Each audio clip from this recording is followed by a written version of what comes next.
Welcome to the Men After God podcast, where you will be challenged and encouraged as you pursue God, achieve success, and raise a thriving family.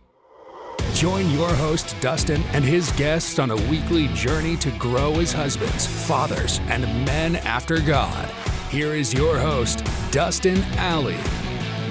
Hey guys, welcome back to another week of the Men After God podcast. I'm excited to be here with my friend Jon Beazley, as he's going to have a great conversation today, not only about his coaching business and what he does for the physical health of those that he services, but also about his life.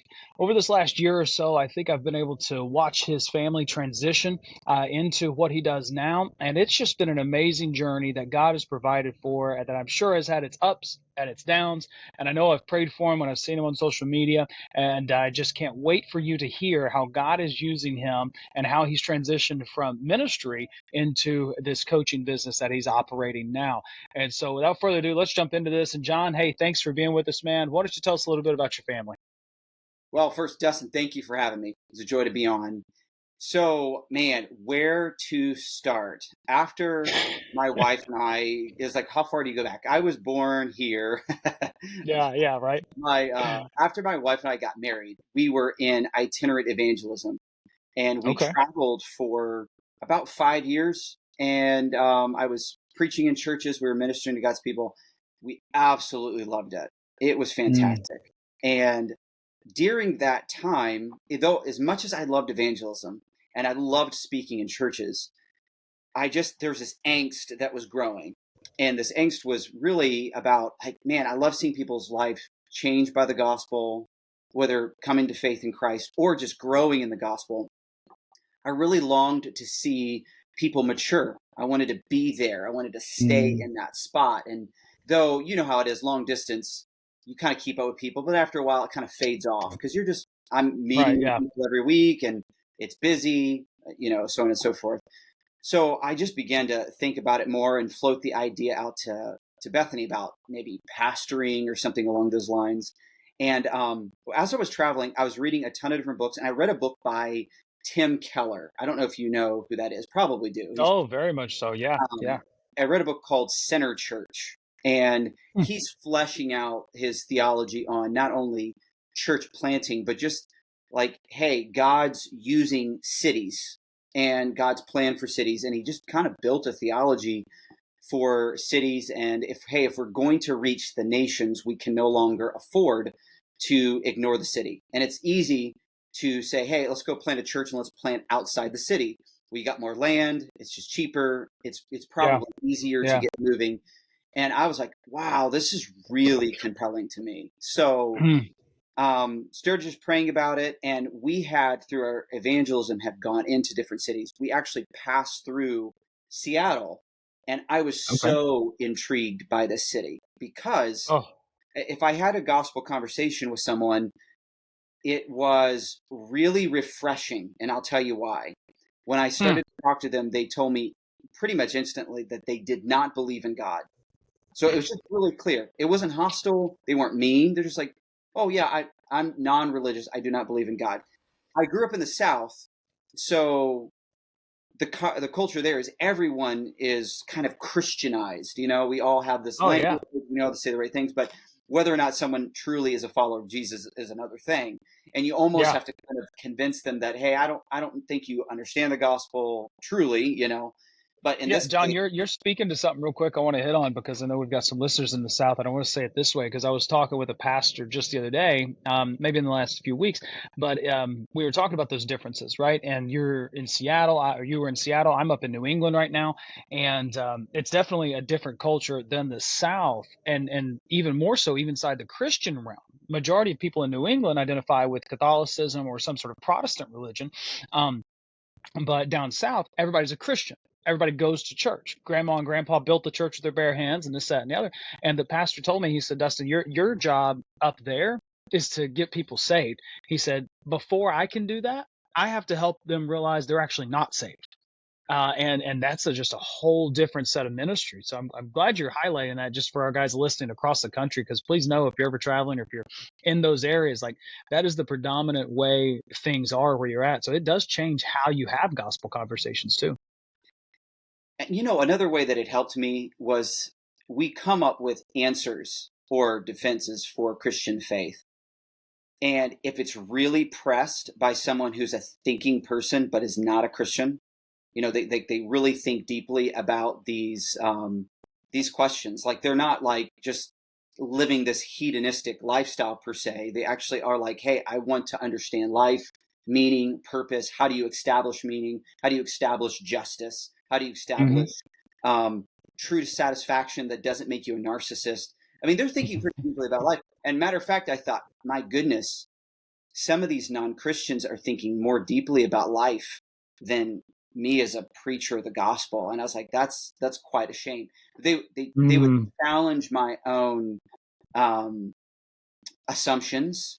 And it was so good, because the truth is that we have a history of Christianity just really building up robust answers for these type of struggles, whether it's the problem of evil and suffering in a world that we claim that a good God controls it all. Like there's some really good answers, but I realized that my surface answers weren't really that well thought through, and it caused me to dive deeper into what I actually believe and what is actually the case, not only historically, but also biblically. And it was a great time for me to be challenged, to grow in my faith. But then when you see someone come to faith, they would go from clearly saying, I don't believe in God, to saying, hey, this actually is compelling. This actually makes more sense of the world, reality, my place in the world, my intuitions. This actually makes sense. And anybody who's been following Christ for a period of time, there's no worldview that all the answers are just clearly seen. Even as a Christian, we're still kind of struggling through things. But I'm convinced that there is no worldview that gives us as much anchors, as much help for making sense of the world than the gospel. And it's really fun to kind of play on someone's curiosity and to kind of just lead them. It's kind of what the disciples did in the Gospels. Honestly, it's like, hey, I don't know all about this Jesus of Nazareth, but just come and see this. And instead of approaching it in so much of I have all the answers, you don't, listen to me, that typically is a turnoff. But if it's just like, what do you think about this? What do you think about what Jesus says here? And that just kind of guides people along. And I think it allows the Holy Spirit to really soften them. And anyways, to get back to the story, I'm digressing as we were talking. I love that, man. That's great. Yeah, but you're traveled through Seattle, and there you go. Yeah, we traveled through Seattle, and I'll try to get our story a little bit briefer here. We were just struck by that city, and so we prayed about it for a long time. There were some there were some other opportunities to pastor in the South, and we're just like, just don't feel like that's right. So in 2015, we did another survey trip and just really felt confirmed that this is where we should be. We took about 2 years to really raise support and make sense of how we are going to get out here and support ourselves and do this and build a team. 2018 is when we were boots on the ground, and we launched after a year of kind of building a team, building a core group of people. We launched in 2019. But a big wrench in this whole plan was right prior to going to Seattle, we found out that our second son was going to be born with medical complexities. He was going to be born, we didn't know this at the time, but he has golden heart syndrome, and he was born with one eye and one ear and a ton of abnormalities just through his body. So he struggles. He can walk and move around, but he just struggles even just mechanically moving around. Just the happiest kid ever. But when we heard that he was going to be born with some of these abnormalities, we were like, should we continue forward? And everyone we talked to, they were just like, oh my goodness, you're going to Seattle? They have like a world-class children's hospital. Oh, wow. So we were just like, I think this is really providential. So we just decided to continue to move forward. He was born actually prior to our move. We had to have a private jet fly him out because he was so fragile. He couldn't fly in a commercial plane, which that's a story in itself. I will not digress there. But we get up to Seattle, and it was a whirlwind. It was beautiful and painful at the same time, because we were in the hospital for months at a time. Like he was in like NICU for 105, 110 days. And then when we actually got to Seattle, he was still in the hospital for a couple of months. And it was just, we were in the hospital, and then we would leave and go meet with the church planting team and try to get things moving. And it was just insane, but it was an awesome time for us to learn, hey, we cannot do this apart from God.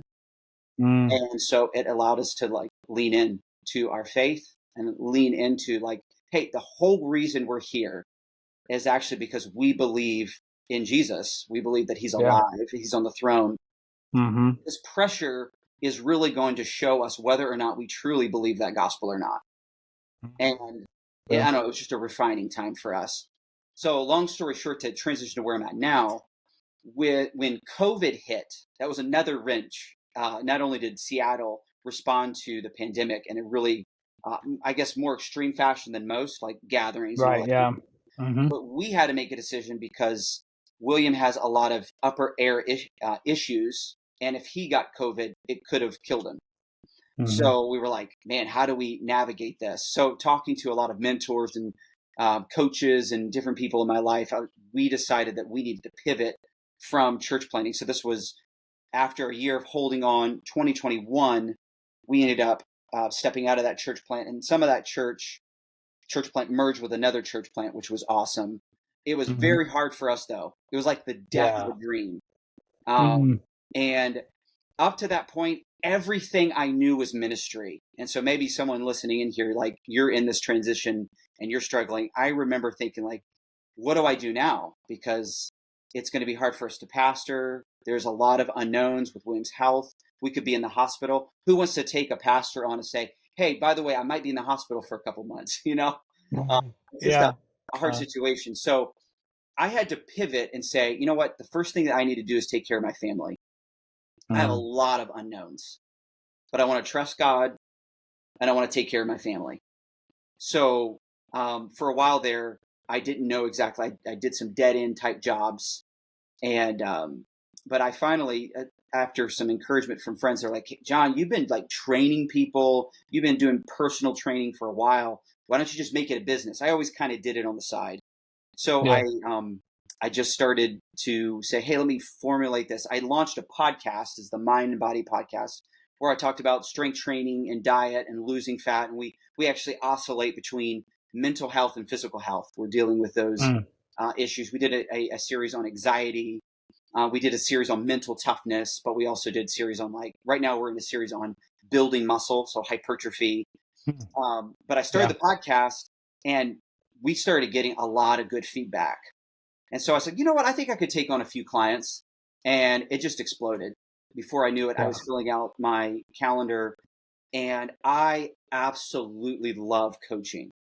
I love coming alongside people and helping them with their health and fitness. And right now too, I have a large majority of my clientele are actually pastors, which is interesting, and be able to come alongside them. I've been a pastor, I've been in ministry, and to try to help them with their own mental health and also help them with their dialing in their nutrition, their training, and to see people go from like really having a loss at like, man, I think I'm losing my health. I'm afraid that I'm not going to live very long if I don't change something, to see them go from lacking confidence to being confident in who they are with their body, with their mental health, but then also going deeper, even into like they're living a long life, but not just a long life, but a life that's full, being able to serve Jesus, type of a thing has been an absolute joy. So it's not exactly what I thought the Lord was going to do in guiding my path, but it's been a true joy. It sounds amazing. I think you're talking about pastors and their mental health. I think that's so often overlooked because as pastors, we're the ones always taking care of everybody else, and we are the worst at taking care of ourselves. And then, many churches. I'm going to paint with a broad brush here. There's wonderful people in every church. There's great in every church, but there are churches out there that just look at the pastor and kind of expect him to be okay all the time. And that, if he's not okay, well, then he's not meant to be the pastor. Like, well, hold up. still sinner saved by grace, still, dealing with his flesh and battling all these things. And that makes the struggle for the pastor to feel that pressure of like, well, I have to be okay. So whatever's going on with me, I'm just going to push this aside, and then eventually they explode somehow. Or, unfortunately, we've seen reports of pastoral suicide and things of that nature. And sometimes I love how you're talking about mental and physical health. Sometimes I have found that when my physical health is down, is low, is not being cared for, my mental health is also low, because you can speak to it more than I can, but of just what takes place in your body when not just you eat right, but also when you exercise and do things like that, the chemicals and how it impacts us. And I used to, growing up in the South, I don't know if you had this experience, Jon, but in the South, anytime someone talked about eating healthy or nutrition or diets and stuff, it was always like, all right, shut up, hippie. Get me a steak and some gravy and biscuits. All right.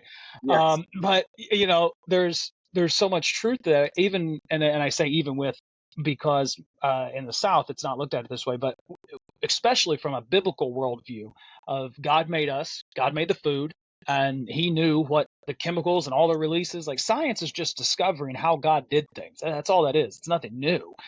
We just have to be able to accept it. And so why don't you take just a minute here and just talk about that correlation. And it doesn't have to be just pastors in general, but between physical and mental health, because I love how you tied it into stewarding our lives for Jesus.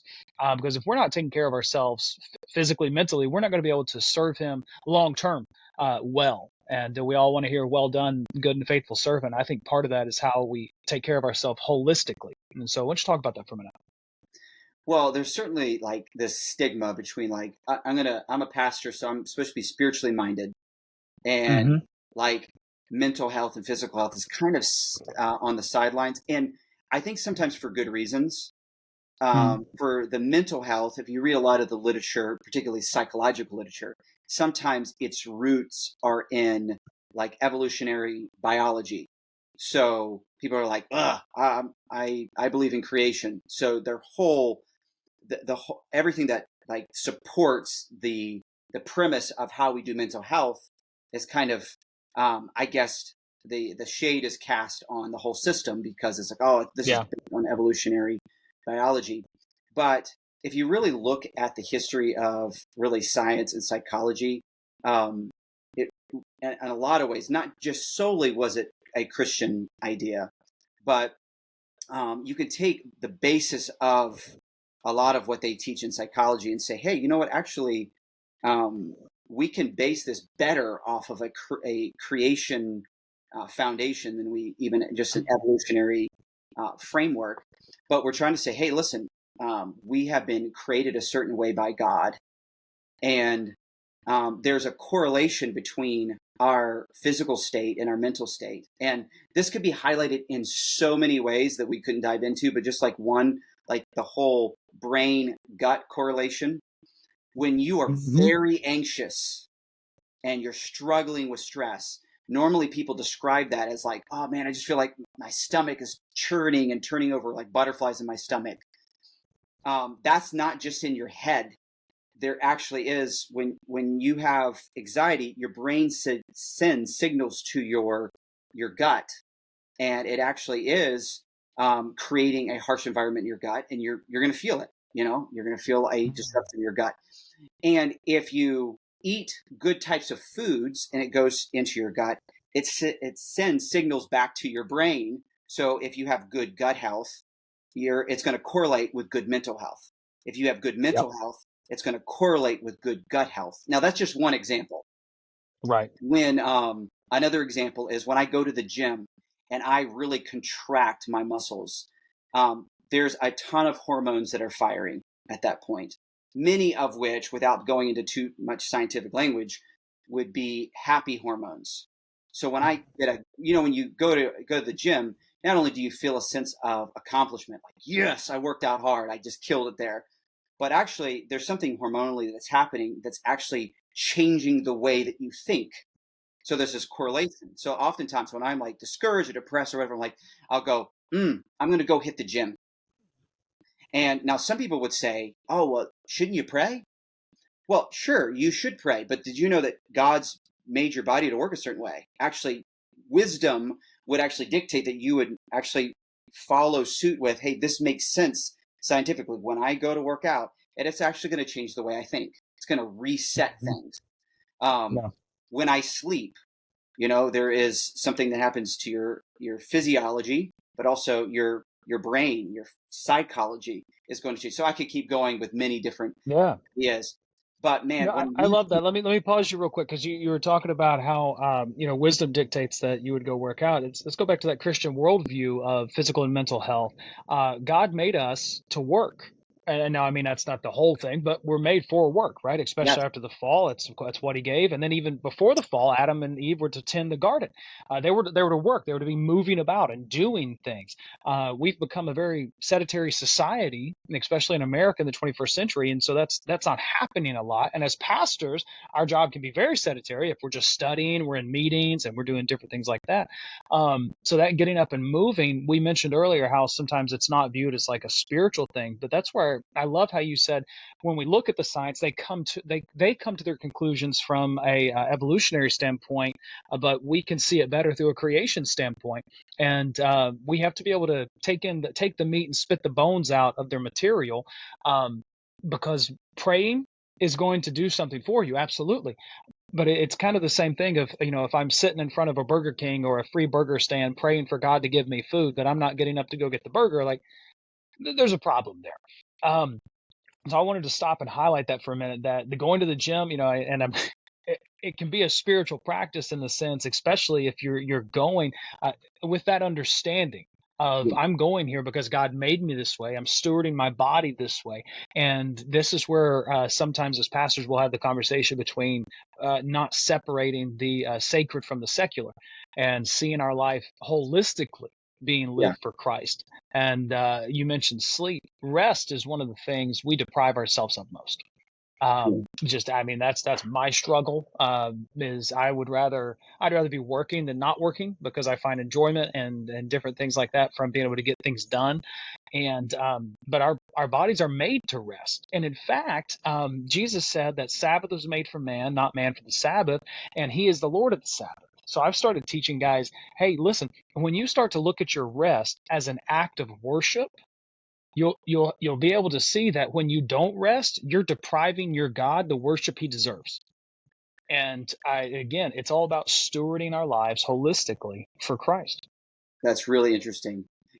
What you said about rest made me think of a couple of things. One, there's been some recent study done on like what's the primary mover for like muscle building and losing fat, and obviously working out is probably the most catalytic because Mm. you're hitting the gym and you're putting your body under stress so that it has adaptations. Now you need to support that work with nutrition, or you're going to see next to no results, even though your body is so resilient. It's amazing. Even with low nutrition, if you put it under the right amount of stress and stimulus, it still will pull together resources to make your body change the way it needs to support that type of load. So just getting in the gym and working out is huge. It's catalytic towards other things. But there's an amazing studies that have been done that if you don't get sleep, just one night of being depraved of sleep can have a huge impact on your muscle retention or your ability to lose fat.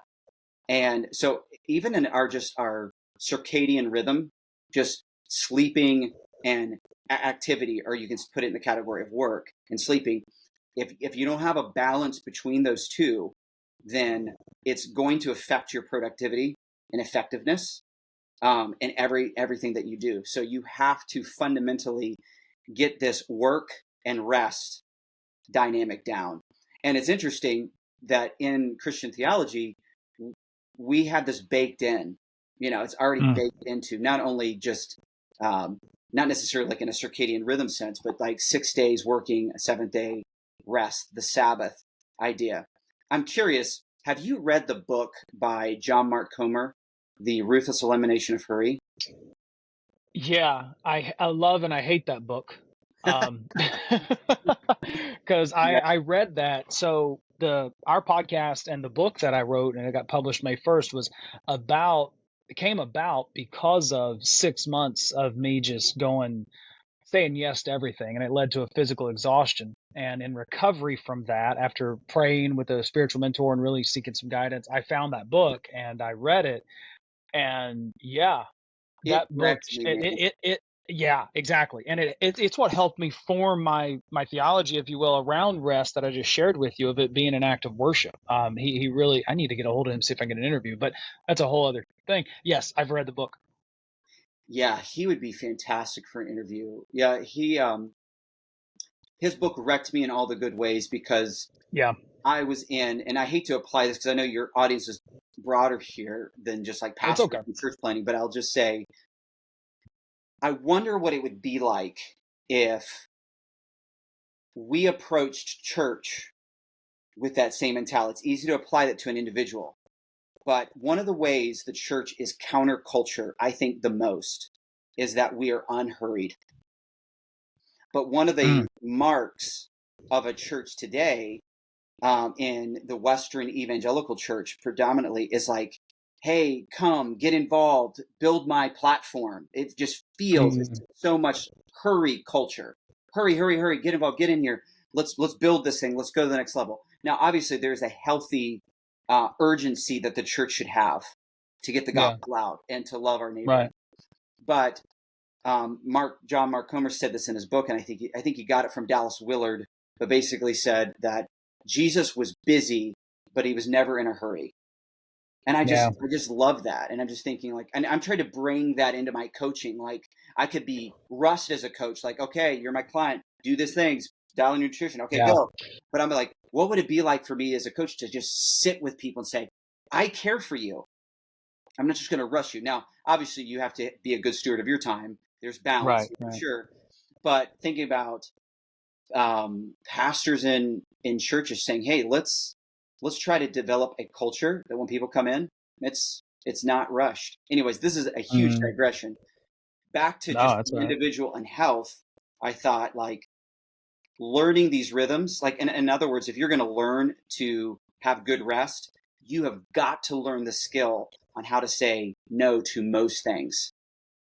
And if you don't have clarity on who you are and what you're called Yeah. to do, then you are endlessly going to be adding things to your life that you think will make you happy and satisfied. And then That's you go good. from simplicity to uh, complexity and Complexity. chaos. But the moment you say, I know who I am, I know why God has created me, like I know what I'm supposed to do in this world, it will clarify your yeses, clarify your nos, and it allow you to step into this unhurried life where you can flourish. And this is Mm, actually one of the things that we try to do at Mind and Body. It's like, how can we bring this type of clarity to your mind? Because when I work with clients, I'm trying to fundamentally dial in their nutrition and their training. But there are things that throw that off. Like I'm like, oh my goodness, they have missed 3 days of training. Like what's going on? mm, What are they doing? And what I'm finding is like, hey, if you haven't learned to manage other areas of your life well, then it's going to be really hard to like dial in your nutrition. And sometimes people are like, man, nutrition and training is hard. I'm thinking, yes, it is. It is hard to learn. It's a learning curve, yeah, but yeah. you actually might be blaming the wrong thing. You're just, you're just Yep, so busy and yep. you've prioritized certain things that probably shouldn't be prioritized. So anyways, that's a huge conversation that I think needs to be had. Man, so that the coaching that I like to do with people is surrounding that right there, because when I got coached on it, it completely changed my life. And I'll spend, it depends on how long they work, but I can go 3 to 6 months with the client to ultimately discover who they are in Christ, have them articulate it overall with a core purpose statement, and then 4 or 5 areas of their lives they live out, at work, at church, at home, and then 2 areas maybe of hobby or interest or social clubs or different things that they're involved in, maybe writing or something like that, and then articulate their identity in Christ and how it's lived out through those areas. And then the final step is developing, there's 2 more steps once we do that. It's getting their goals lined up based upon their identity for the quarter, and then developing a 168 And, it's 168 hours in a week. And so it's really just, how do I create my schedule based upon my goals, which is based upon my identity. So now my schedule is based upon my identity. I And love that that. once you get that schedule done, it allows people to say no to things. Because I tell people, I've put like rest or nap or do nothing in my calendar before. And I've told people that wanted an appointment, like, I'm sorry, I have something on my calendar at that time. And that's Yeah. not a bad thing. Oh, And yes. that's like, but again, we have to be able to tell people no. And then not only do we have to be able to tell them no, we have to be willing for them to be upset with us for telling them no, because people 100%. will take advantage of you and your time because they think they can. And I'm going to say this as pastors: some people believe they have the right to you 24/7, and they don't, and it's okay for you to tell them so. I think there was well, I can get into that. But anyways, no, I think what you're talking about is right, because they say that the gym and nutrition and things is difficult and hard because they've not attached it to their identity in Christ. They've not seen it as, again, I'm going to go back to that holistic lifestyle of, I'm a follower of Jesus holistically. So as a husband, as a father, as a man, my body, my rest, what I eat. Now, don't get me wrong. I'm drinking a Bang, and I really wanted some Reese's before I got on here, but I wasn't able to get to the store. And so, and That's awesome. so, You just like turn off um, the screen, like take a bite. yeah, exactly. Like, yeah, don't look at me, don't judge me, but so let me hit on that real quick, John, and I think you can hit to this. I think so many people push back against the idea of nutrition or diet or something like that, and it's because we look at it as like, oh, it's so restrictive. Like, well, hold up. Why does it have to be? Why can't you have a Reese's every now and then? Why can't you, grab get a Bang Energy, or why can't you have, something that's, sugary, sweet, and good for you, or not good for you, but, that you enjoy every now and then. The key is moderation. Because we even in nutrition, again, depending on what your goals are, I'm sure if you're bulking up, you're really going to be taking it in. But what I've learned is that when I'm eating the right foods, I can eat a lot, and I don't gain Mhm. weight. I don't feel bad. I'm good, and then I can still, like, oh, look at Reese's.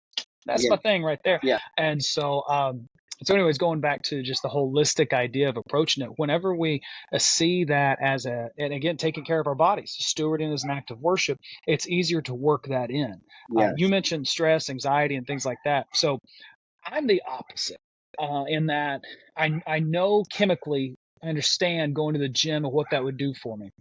Um, but I have went to the gym angry, upset, anxious before, and it almost intensifies it for me because I get more angry while I'm there. And I don't know why, but it's just, that was something that happened to me. I'm like, okay, I'm gonna have to figure out how can this be not, maybe not relaxing, but at least stress relieving for me, or maybe I should stay away from the gym when I'm like this, because I walked out more upset than when I walked in. But that's a different deal. So that's interesting. Well, I mean, your heart rate's definitely going up, so maybe there's this Yeah. connection of heart rate was already high. Now it's higher. Thanks a lot, John. Appreciate the advice. Yeah. There's a lot Yeah. I wanted to speak to there. Let me jump back to that Sure. Yeah. point. The key to nutrition fundamentally is going to be sustainability. The reason Mm-hmm. why the reason why we are typically, if you want to say, out of shape or even obese, and I'm speaking in an American context, I don't think American has the most obese people, but they are the largest obese people are in America. And I could be wrong on that stat, but it is a huge epidemic. It's a huge problem. The reason why we struggle is not necessarily the kinds of foods as much as it is the amount of foods that we're eating. So in Mm-hmm. other words, we're just overeating. So if you learn to eat, like, you regulate your intake, and I think it is good, and I've said on this earlier, if you hit generally nutritional foods, like, hey, my main course of foods is going to be high protein, I'm going to get some healthy carbohydrates, some healthy fats, and you have a good balance of those macronutrients, depending on your goals. And higher protein is good for maintaining muscle mass. As we age, we experience sarcopenia, which is this is when you age, basically you're starting to lose muscle mass. So every decade from 30, you lose between 3 to 8% of your muscle mass unless you are doing resistance training and maintaining a high protein diet. And when you lose muscle mass, you're losing a natural deposit for a number of things, the primary thing being like glucose deposit. And the more muscle mass you lose, the more your body doesn't have a good deposit system, and you can accumulate or begin to develop chronic diseases based on the loss of muscle mass. So you have the combination of gaining adipose tissue, which is just toxic for your body to hold on to a lot of adipose tissue, and combine that with the muscle mass decreasing as you age. You combine those two things, and your body's turning into something that's toxic, where a lot of diseases can occur and develop. That was a very simplistic, quick view. So when we just actually lose the weight, and also if we have high enough protein where we're gaining muscle. So if I'm gaining muscle and I'm losing weight, even if my nutrition isn't as perfect as someone would want it to be, all of my health markers are going to change. Every single one of them. Like, I'll give you a case in point. Like one time I was just trying to get leaner than I was for like the summer. And, but I enjoy sweets. I enjoy something that's sweet. Like a kindred spirit here, John. Yeah.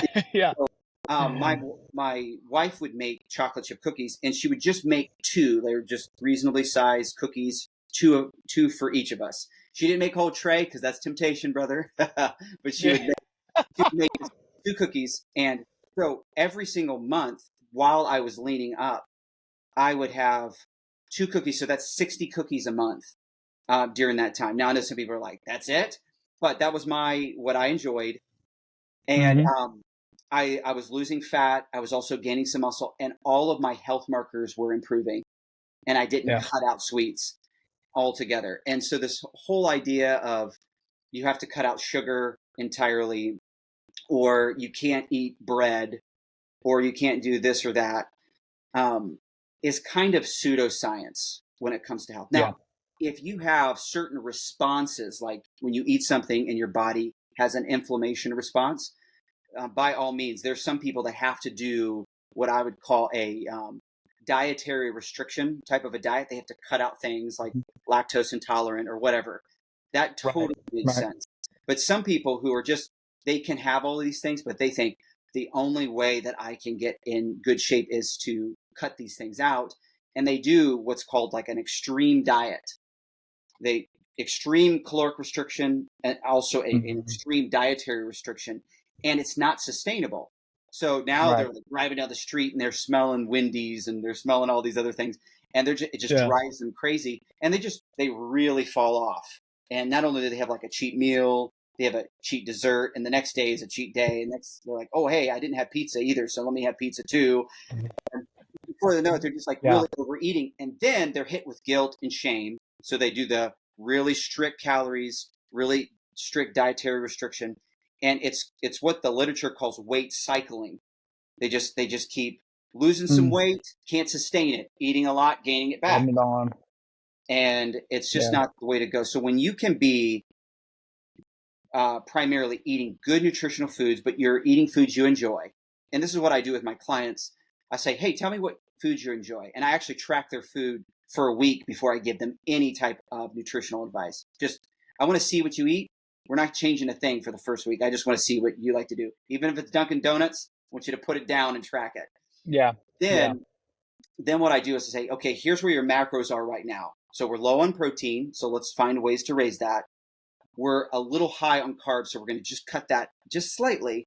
And what we do is we figure out their macronutrients, and they're still enjoying some food, a lot of food that they enjoy. It's not chicken and broccoli and rice, and that's all you get to eat. It's eating in a way that's sustainable, and they start to lose weight. Now, could they improve their nutrition and diet later? Absolutely.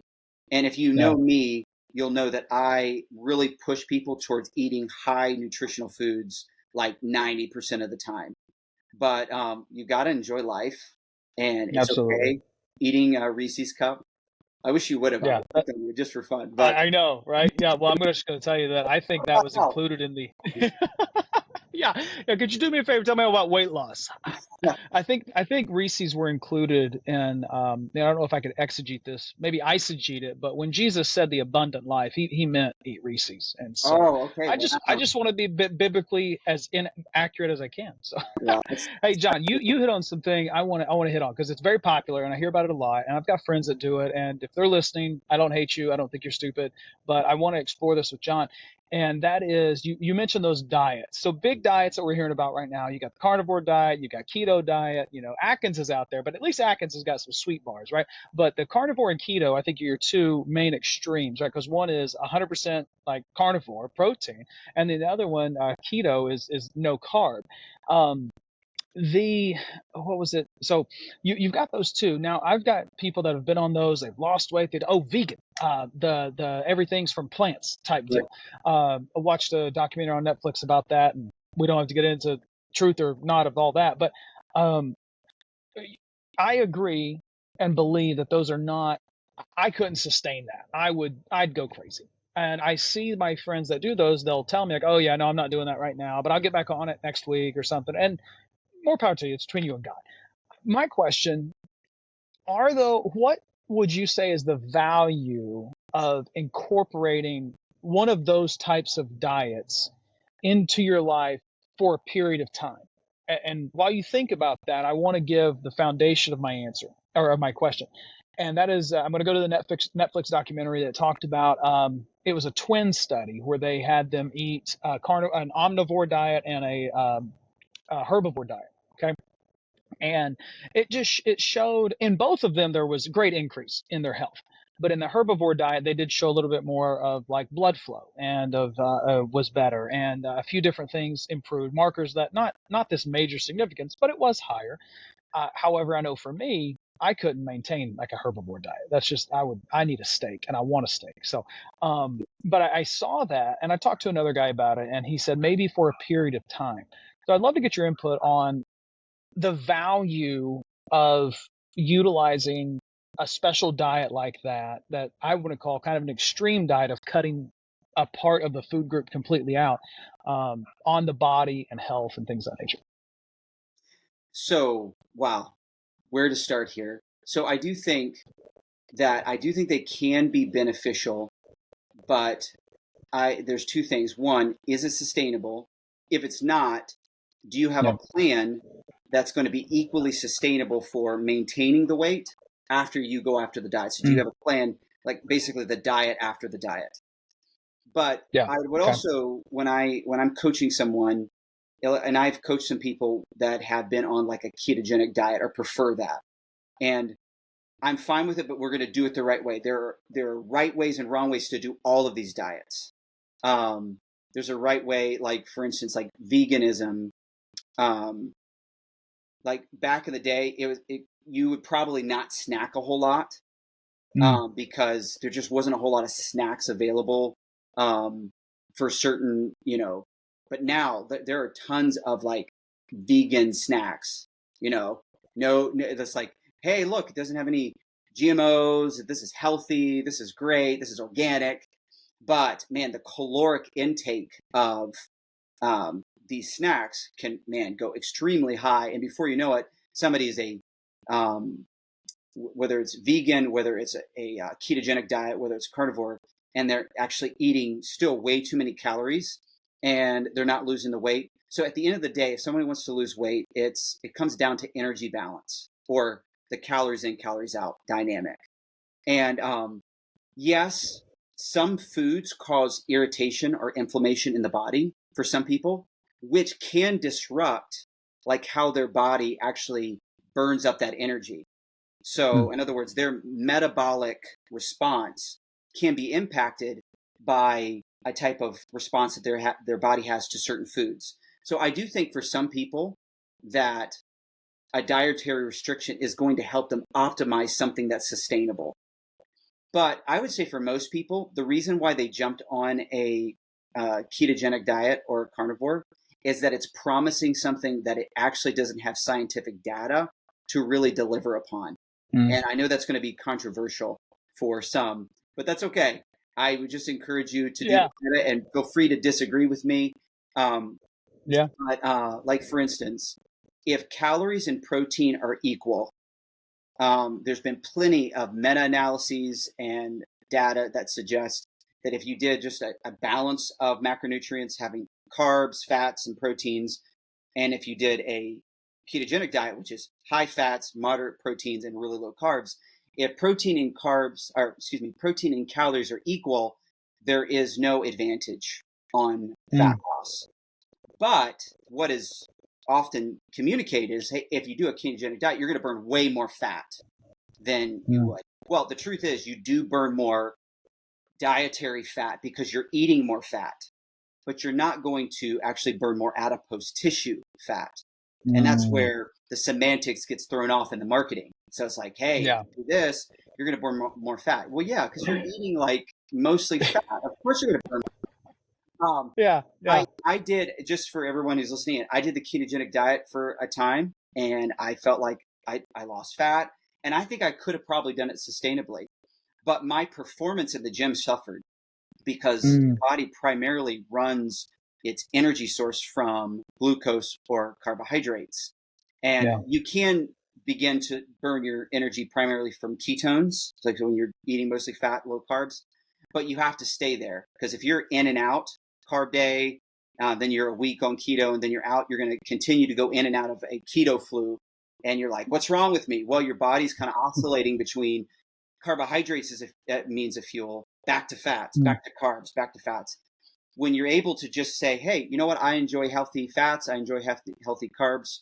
Your body's going to prioritize carbs, and it's going to treat fats as a secondary source for energy, but you're going to feel generally pretty good. So if you don't have any type of response negatively towards carbohydrates and fats, I recommend, and this is what I always push my clients towards, is like, hey, let's not eliminate any food group. And this will give us more options. It'll be more sustainable. And unless there's some type of inflammation response that we need to pay attention to, we should be fine to eat all these foods. I would say that that's most optimal.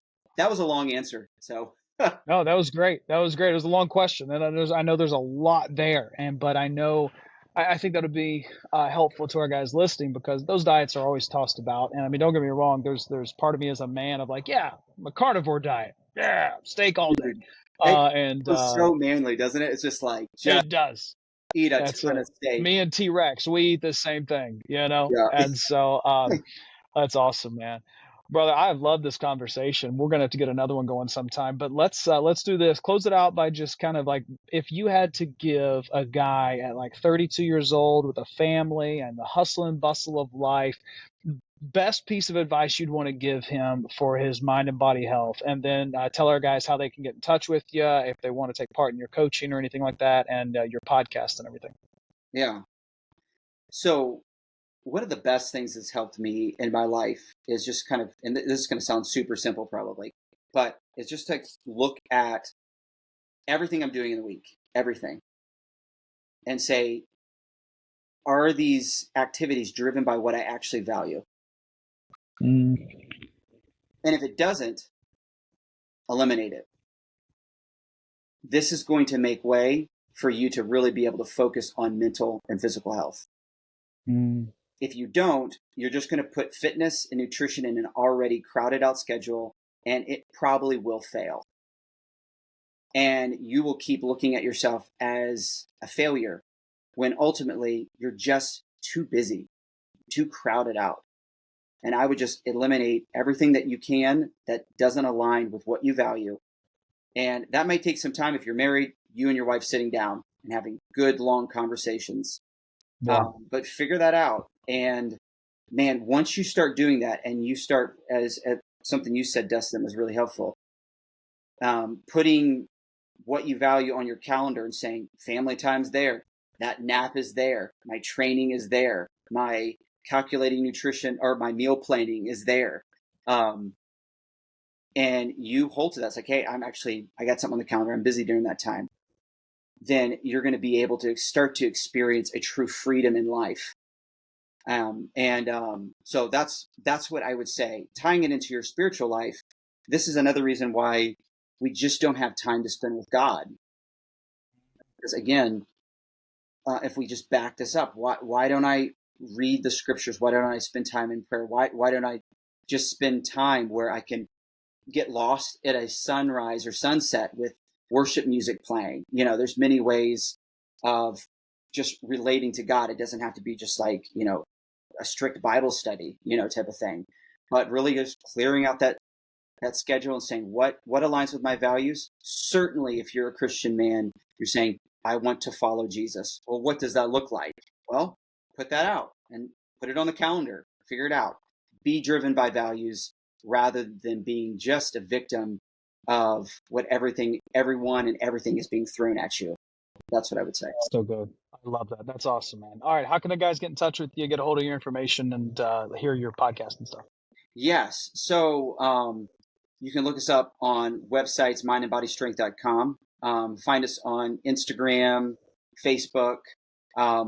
We have a podcast. It's still pretty new, so if you have a hard time finding it, I could send you a link that you could put in the show notes.